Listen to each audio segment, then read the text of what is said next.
Hi there and welcome to Lorena's Labyrinth. My name's Anna Pirelli. The comments that you see here are my views, beliefs, opinions, and sometimes they are not even my fully formed views, beliefs, and opinions. However, they are my understandings. Please do retain an open mind and reflect on any of the content and your comfort levels.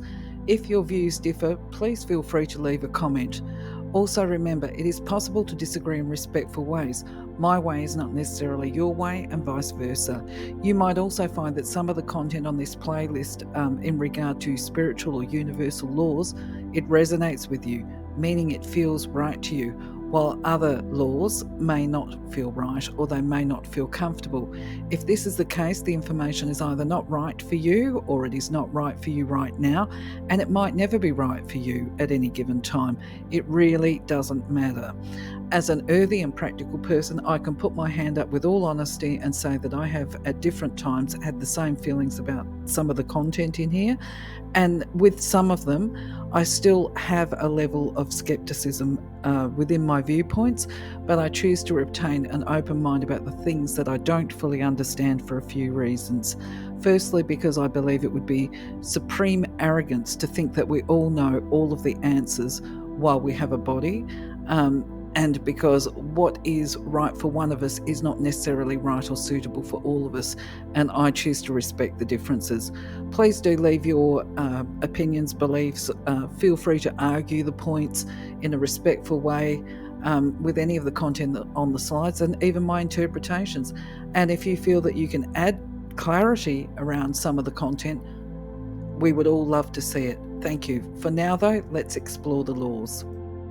All creation is governed by law. The principles that operate in the outer universe, discoverable by scientists, are called natural laws. But there are subtler laws that rule the hidden spiritual planes and the inner realm of consciousness. Contained within these laws, or conditions, is the true nature of matter. Knowledge of these laws has an effect upon the mental urges. Mind is the builder. Stay in full mindfulness of the application of universal law as related to self and to others, and know that in love all life is given. In love all things move. In giving one attains. In giving one acquires. In giving, love becomes the fulfillment of desire, guided and directed in the ways that bring the more perfect knowledge of self as related to the universal, all-powerful, all-guiding, all-divine influence in life. Love is life. When we go back, merge with the God source, in some infinitesimal but profound way, we expand the mind of God. Our higher self always points the best and most perfect way, and it is ours to listen and choose or reject what we hear. It does not blame, but patiently tries again to show the perfect way, the loving way. All of creation pushes forth. We are ever becoming. Identity ever remains. Universal law number 11. The law of color. The law of color states that all colors are centers of attraction and are complementary or antipathetic to each other. Color is healing and impacts the physical, emotional, mental, and human body profoundly. Man is partially composed of color in the aura. We are color, tone, symbols, and speed of vibration, or light. When intense rays of one or more colors are sent to a specific area of the body, change results. So I'm excited to be able to talk about the law of colour today because colour is something that I thoroughly love and enjoy, and also because it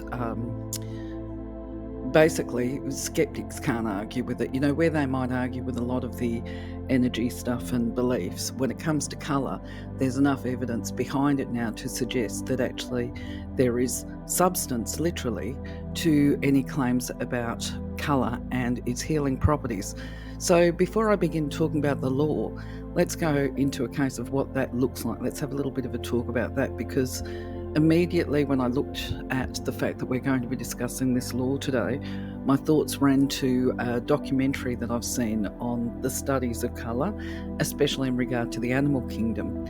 And where it proves the theories that many of us have been saying for years, ever since I've been involved in energy, that white is a colour that embraces all the other colours. So white is not generally perceived within my work and industry as being a pure colour, because it reflects all the other colours of the rainbow. And this is why it's often referred to as rainbow healing. Okay, that's one of the things that we do.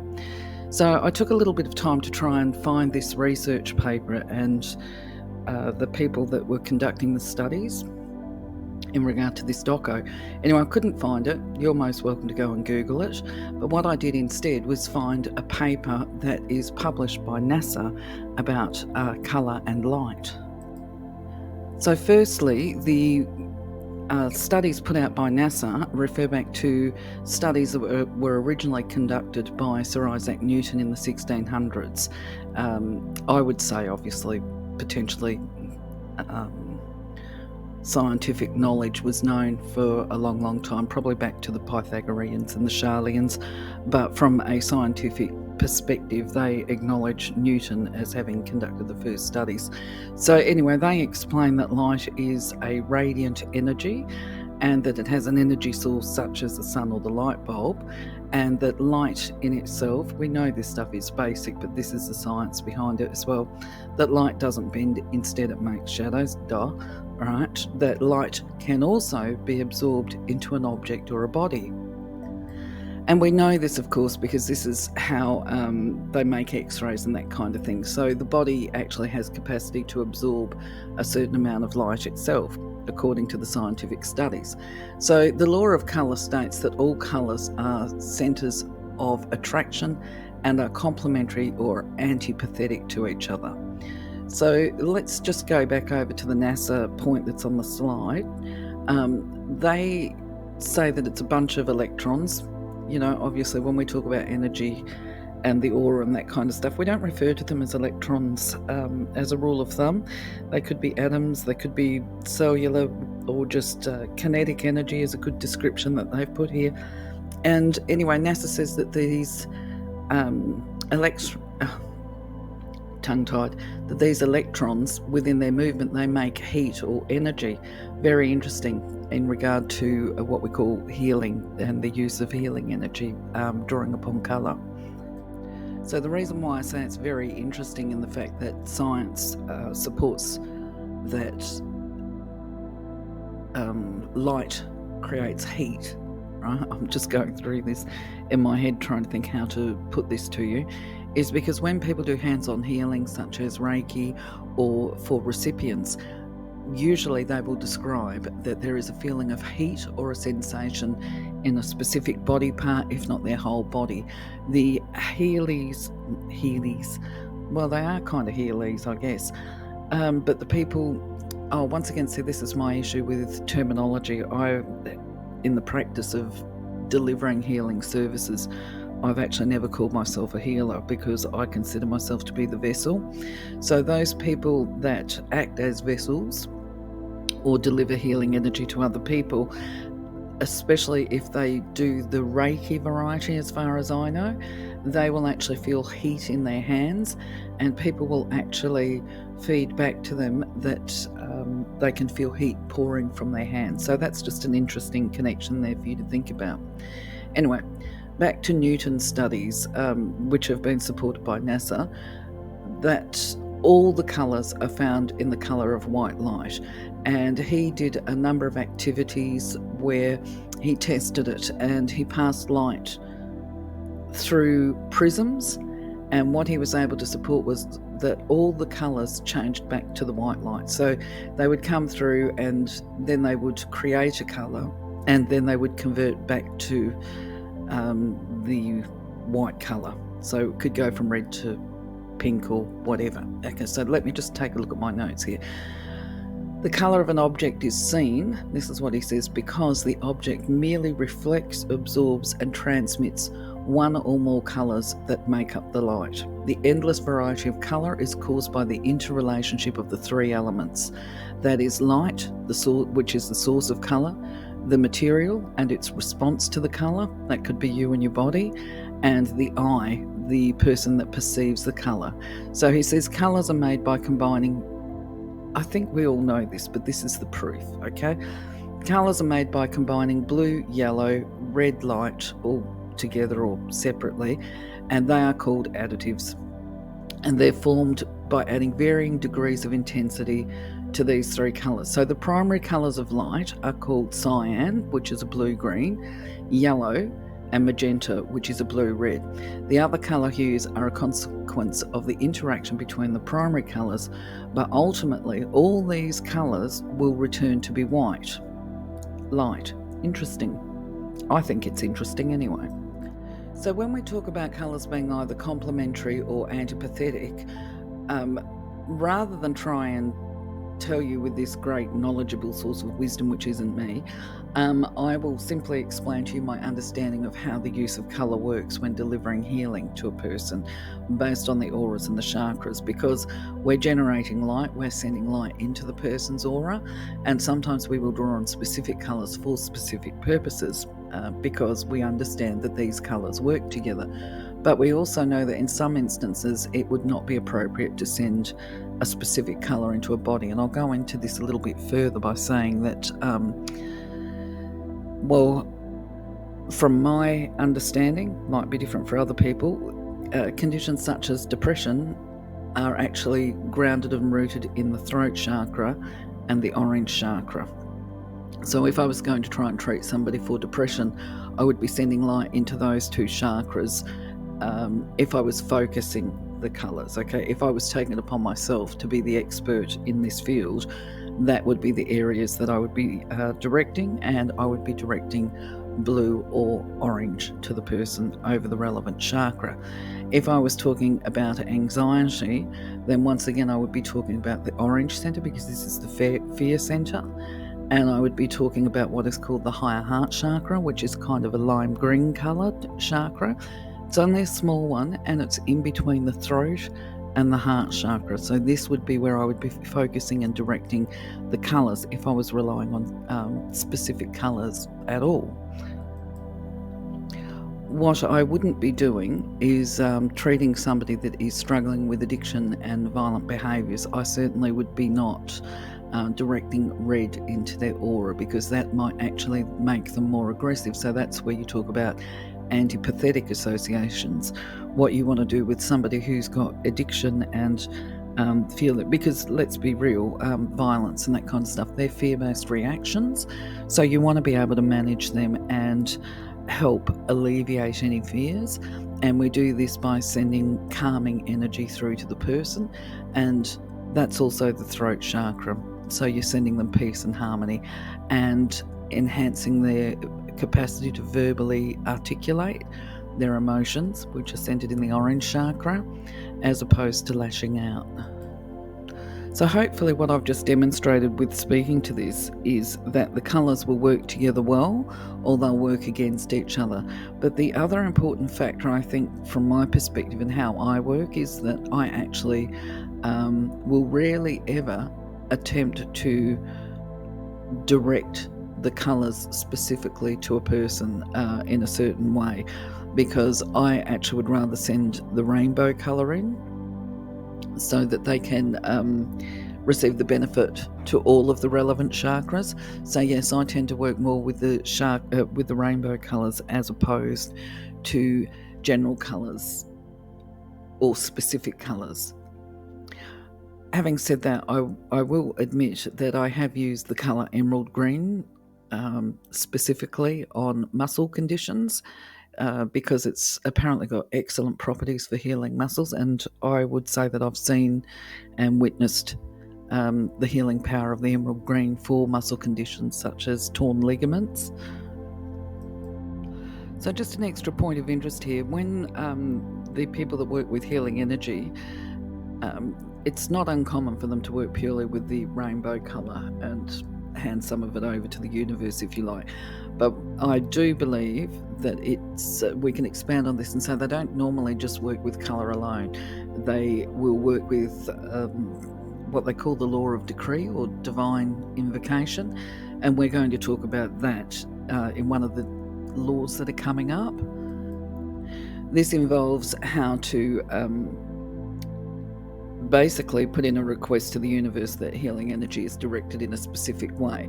And so there is an art to invocation, and as I say, we'll be talking about it later.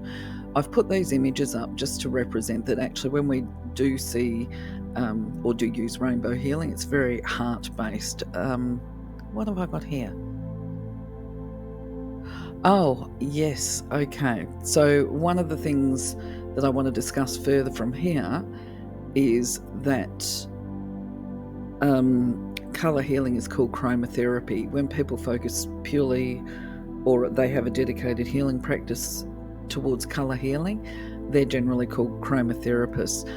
Energy healers don't necessarily use tools. Some will. It's each to their own. You know, everything's personalised, but they will often use the rainbow. Now, I'm going to talk about chromotherapy for a moment because this is a really interesting subject as well. So chromotherapy, or healing with colour, is not a new healing modality. However, I would say in modern times it's kind of developed. I'll go into what this image is about in a moment, but the history of chromotherapy goes back a long, long way, and I am aware that I think it was about the turn of the century for the 1900s that there were some initial rudimentary studies being conducted, and I'm also aware that when these studies were being conducted that were cancelled for whatever reasons, it involved using coloured glass and directing sunlight behind the glass to people in a hospital setting, which I think sounds fascinating. I don't know where all the results of these initial studies went, but this is the basis. If you do your research on chromotherapy, you will learn more about it. But within the modern context, what we've got here is the chromotherapist. They will actually lay their patient on a bed, and if you look at all these little lights here, they've got coloured light globes embedded with, I think they're Vogel crystals or whatever. It's not cheap to buy these beds. What else can I say to it? The feedback is that it's a really pleasant and nice experience for the people that will pay the money to go and do it. This image, I have to acknowledge Baby Bliss UK. That's an Etsy store, because this is where I got the image from. It was actually very difficult to find an image that showed these beds.